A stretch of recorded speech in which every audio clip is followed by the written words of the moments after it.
எல்லாருக்கும் வணக்கம். இந்த உலகம் ரொம்ப குழப்பமா இருக்குன்னு உங்களுக்கு எப்பவாச்சும் தோணியிருக்கா? சரி, இன்னைக்கு நாம பார்க்க போற விஷயம் என்னன்னா, இந்த குழப்பம் எல்லாம் ஒரு முடிவே இல்ல. இது ஒரு புது பொற்காலத்தோட ஆரம்பம்னு சொல்ற ஒரு ஆன்மீக பார்வைய தான் நம்ம அலச போறோம். நம்மள சுத்தி பாருங்களேன். நியூஸ்ல, சோஷியல் மீடியாவுல, ஏன் நம்மளோட அன்றாட வாழ்க்கையில கூட டென்ஷன் அதிகமாயிக்கிட்டே இருக்கு. இதையெல்லாம் பார்க்கும்போது, நம்ம ஏதோ ஒரு பெரிய மாற்றத்தோட விளிம்புல இருக்கோமோ? இதுதான் எல்லாத்துக்கும் முடிவா? அப்படின்னு ஒரு கேள்வி இயல்பாவே மனசுல வருது இல்லையா? இந்த நிலைய விளக்க மூலத்துல ஒரு அருமையான உருவகம் இருக்கு. எப்படின்னா, இன்னைக்கு இருக்கிற உலகம் பல வருஷமா பயன்படுத்தப்பட்ட ஒரு பழைய வீடு மாதிரி. எல்லா இடத்துலயும் விரிசல் விட்டு இனிமே வாழவே தகுதியில்லாத ஒரு நிலைமையில இருக்கு. இது திடீர்னு நடக்கிற ஒரு விஷயம் இல்ல. இது ஒரு நீண்ட சுழற்சியோட கடைசி கட்டம். சரி, இந்த பழைய வீடுங்கிற உருவகம் நம்மளோட தற்போதைய உலக நிலையை எப்படி இவ்ளோ கரெக்ட்டா சொல்லுதுன்னு இன்னும் கொஞ்சம் ஆழமா பார்க்கலாம் வாங்க. இந்த தத்துவப்படி நாம பார்க்குற இந்த சீரழிவெல்லாம் தனித்தனியா நடக்கிற விஷயங்கள் கிடையாது. இது ஒரு பெரிய பிரபஞ்ச சுழற்சியோட கடைசி கட்டத்துல நாம இருக்கோன்னு காட்டுற ஒரு அறிகுறி. மனுஷங்களோட ஆன்மாவும் சரி, இயற்கையும் சரி, ரெண்டுமே அதோட மிக தாழ்ந்த நிலைக்கு வந்துடுச்சு. அப்போ இந்த கடைசி கட்டம்ங்கிறது தனியா நடக்கிற ஒரு விஷயம் கிடையாது. இது ஒரு பெரிய பிரபஞ்ச கால அட்டவணையிலே எப்படி பொருந்துதுங்கிறது தான் இங்க ரொம்பவே சுவாரஸ்யமான விஷயம். வாங்க அந்த யுகங்களோட சுழற்சியை நாம பார்க்கலாம். இந்த 4 யுகங்களோட சுழற்சிய கொஞ்சம் பாருங்க. முதல்ல சத்யுகம். இது முழுமையான, தூய்மையான ஒரு பொற்காலம். அதிலிருந்து படிப்படியா செறிஞ்சு திரேதாயுகம், துவாபர யுகம்னு வந்து கடைசியா நாம இப்போ இருக்கிற இந்த கலியுகத்துல நிக்குது. இதுதான் சீரழிவோட உச்சம். ஆனா முக்கியமா கவனிக்க வேண்டியது, இது ஒரு சுழற்சி, ஒரு முடிவு கிடையாது. நம்ம இப்போ வெறும் கலியுகத்துல மட்டும் இல்ல, அதோட உச்சகட்டமான, அதாவது கடும் கலியுகத்துல இருக்கோன்னு மூலத்துல சொல்றாங்க. அப்படின்னா என்ன? ஆன்மீக மறதியும் குழப்பமும் அதோட உச்சத்தை தொட்டுடுச்சு. ஆனா ஒரு விஷயம் நல்லா புரிஞ்சுக்கணும். இந்த உச்சகட்ட சீரழிவு தான் இந்த சுழற்சி அதோட திருப்பு முனைக்கு பக்கத்துல வந்துடுச்சுங்கிறதுக்கான ஒரு தெளிவான அறிகுறி. அதனால நம்மளோட இந்த காலம் வெறும் ஒரு முடிவு மட்டும் இல்ல. இது பழையது முடியறதுக்கும் புதுசு தொடங்கறதுக்கும் நடுவுல இருக்கிற ஒரு முக்கியமான சந்திப்பு புள்ளி. எப்படி ராத்திரி முடிஞ்சு விடியல் வர்றதுக்கு முன்னாடி ஒரு அமிர்த வேலை இருக்குமோ, அந்த மாதிரி ஒரு காலகட்டம் தான் இது. சரி, அப்போ ஒரு யுகத்தோட முடிவிலிருந்து அடுத்த யுகத்தோட ஆரம்பத்துக்கு இந்த மாற்றம் எப்படி நடக்குது? இங்கேதான் பிரளயம்ங்கிற ஒரு சக்தி வாய்ந்த கான்செப்ட் உள்ள வருது.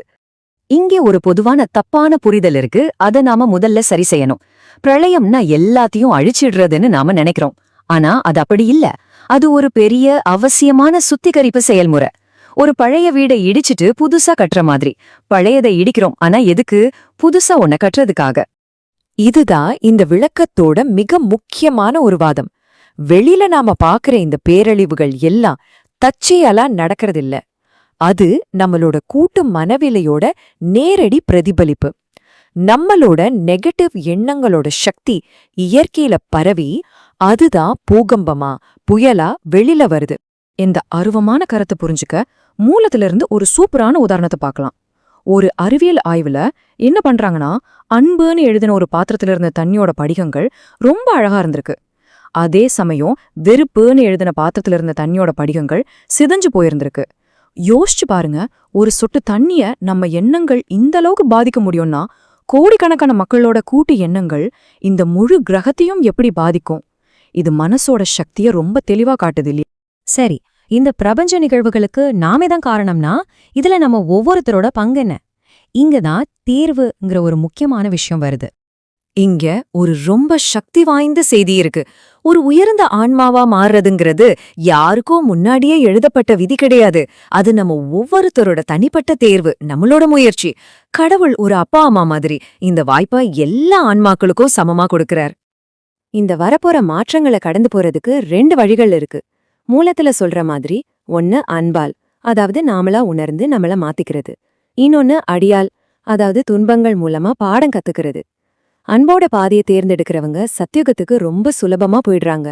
மத்தவங்க துன்பங்கள் மூலமா அவங்களோட கர்ம கணக்குகளை, அதாவது அவங்களோட பழைய செயல்களோட விளைவுகளை சரி செஞ்சுட்டு ஆன்ம உலகத்துக்கு திரும்பி போறாங்க. ஒரு தெளிவுக்காக இந்த கட்டாய பாதையை தேர்ந்தெடுக்கிறவங்களோட இலக்கான பரந்தாம்னா என்னன்னு பார்க்கலாம். இது ஆன்மாக்களோட உண்மையான வீடு. அங்கதான் அவங்க தங்களோட கர்ம கணக்குகளை சரி செஞ்சதுக்கு அப்புறம் திரும்புவாங்க. சரி, இவ்வளவு மாற்றங்கள், இத்தனை தேர்வுகளுக்கு பிறகு நாம அடைய போற அந்த புது உலகம், அந்த சத்யுகம் நிஜத்துல எப்படி இருக்கும்? வாங்க ஒரு சின்ன கிளிம்ஸ் பார்க்கலாம். சத்யுகத்தை சும்மா கற்பனை பண்ணி பாருங்க. அங்க உயர் ஆன்ம உணர்வுங்கிறது நம்ம முயற்சி செஞ்சு அடையிற விஷயம் இல்ல, அதுவே நம்ம இயல்பா இருக்கும். மனுஷங்களுக்கும் இயற்கைக்கும் நடுவுல ஒரு முழுமையான இணக்கம் இருக்கும். இயற்கையோட சத்தமே அங்க தெய்வீகமான இசையா இருக்கும். டெக்னாலஜி இருக்கும், ஆனா அது தூய எண்ணத்தால கட்டுப்படுத்தப்படும். எல்லாத்துக்கும் மேல இந்த உலகத்தோட அஸ்திவாரமா இருக்கிற நான்கிற அகங்காரத்துக்கு அங்க இடமே இருக்காது. இந்த புது யுகத்தோட ஆரம்பத்துல எவ்ளோ பேர் இருப்பாங்கன்னு ஒரு உணர்வுக்காக மூலத்துல இருந்து ஒரு குறிப்பிட்ட எண்ணை பார்க்கலாம். சத்தியுகம் தொடங்கும் போதும் மொத்த உலக மக்கள் தொகையே கிட்டத்தட்ட 9 லட்சம் ஆன்மாக்களா தான் இருக்கும். இது ஒரு தூய்மையான ரொம்ப சின்ன தொடக்கத்தை காட்டுது. இந்த ஸ்லைடு நம்மளோட தற்போதைய போராட்டத்தையும் பொற்காலத்தோட அந்த சுலபமான தூய்மையையும் ரொம்ப அழகா ஒப்பிடுது. அங்க உயர்ந்த உணர்வுங்கிறது ஒரு முயற்சி கிடையாது, அதுதான் அங்க டிஃபால்ட் ஸ்டேட். எப்படி நீங்க லைட்ட போட்டா இருட்டு காணாம போகுதோ, அந்த மாதிரி ஆன்ம விழிப்புணர்வு இருக்கும்போது அகங்காரம் தானா மறைஞ்சிடும். இந்த பிரபஞ்ச அளவுல நாம பேசின பெரிய கருத்தை நம்மளோட தனிப்பட்ட அன்றாட வாழ்க்கைக்கு கொண்டு வர்ற ஒரு சக்தி வாய்ந்த மேற்கோள் இது. ஆன்மீகம் என்பது ஒரு சிந்தனை தூரத்துல தான் உள்ளது. இது பெரிய சடங்குகளிலேயோ இல்ல, அது நம்மளோட ஒவ்வொரு எண்ணத்திலிருந்தும் தொடங்குது. இந்த முழு விளக்கத்தையும் உங்ககிட்டே திருப்பி முடிக்கிறேன். நம்ம எல்லாரோட கூட்ட எண்ணங்கள் தான் இந்த உலகத்தை உருவாக்குதுன்னா, அப்போ உங்களோட எண்ணங்கள் உங்களுக்கும் உங்களை சுற்றி இருக்கிற இந்த உலகத்துக்கும் என்ன பங்களிக்குது? கொஞ்சம் யோசிச்சு பாருங்க.